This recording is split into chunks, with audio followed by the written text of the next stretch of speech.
আমি একটি বিষয় নিয়ে গুরুতরভাবে চিন্তিত। সে বিষয়টি হলো আমার হাজব্যান্ড।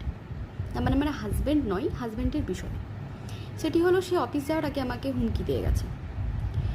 এবার বলি হুমকিটা কিসের? আপনারা আবার ডোমেস্টিক ভায়োলেন্স ভাববেন। না, সেরকম বিষয় নয়। আমাদের সামনে দুজনেরই পরীক্ষা আছে। ওর শনি রবিবার পরীক্ষা আছে, যাই হোক। তো সেক্ষেত্রে আমাদের এখানে দুটো রুম, আলাদা আলাদা রুমে আমরা পড়াশোনা করি।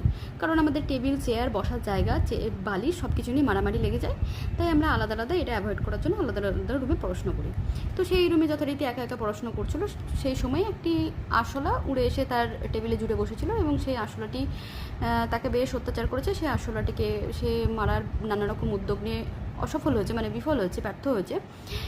এবং সেই কথাটি সে সারা রাত্রে ভুলে গেছে, কিন্তু সকালবেলা স্নান করতে যাওয়ার আগে, অফিস যাওয়ার আগে সে আবার সেই আরশোলাটিকে বাথরুমে দেখতে পায় এবং তাকে পুনরায় মারার অনেক উদ্যোগ নেওয়ার পরেও সে কিন্তু ব্যর্থ হয়েছে।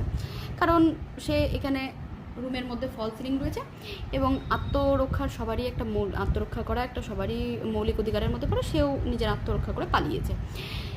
কিন্তু আমার হাজব্যান্ড অফিস যাওয়ার আগে আমাকে হুমকি দিয়ে গেছে, মানে এসেছিল অসহায়ের মতো, কিন্তু কথাগুলো বলেছে দালালের মতো। সে আমাকে বলেছে যে তুমি ডিসাইড করো এই বাড়িতে হয় আরশোলা থাকবে নাহলে আমার হাজব্যান্ড থাকবে। মানে কি বলবো, এটাও কি একটা বিষয় একে অপরের সঙ্গে তুলনা করার? যদি আরশোলাটি ও এসে আবার দেখতে পাই, তাহলে কালকে নাকি আর বাড়ি ফিরবে না, অফিসেই থাকবে। এখন আমার চিন্তা হয়ে গেছে, সারাদিন আরশোলাটাকে তন্ন তন্ন করে খোঁজার পরও আরশোলাটাকে পাওয়া যায়নি এবং সেই আরশোলাটা খুব ষড়যন্ত্র করে তার টেবিলের সামনেই আসে, আমার চোখের সামনে আসে না, তার কাছে আসে, তার কাছেই ঘুরঘুর করে আর তাকেই অত্যাচার করে।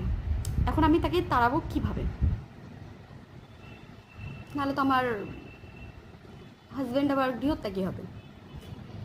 মানে জীবনে অনেক রকমের ঝামেলা আছে। ভগবান আমার জন্যই এমন সুন্দর সুন্দর বিভৎস রকমের ঝামেলা রেখেছে, সে বলার বাইরে, মানে বোঝানোর বাইরে। উফ।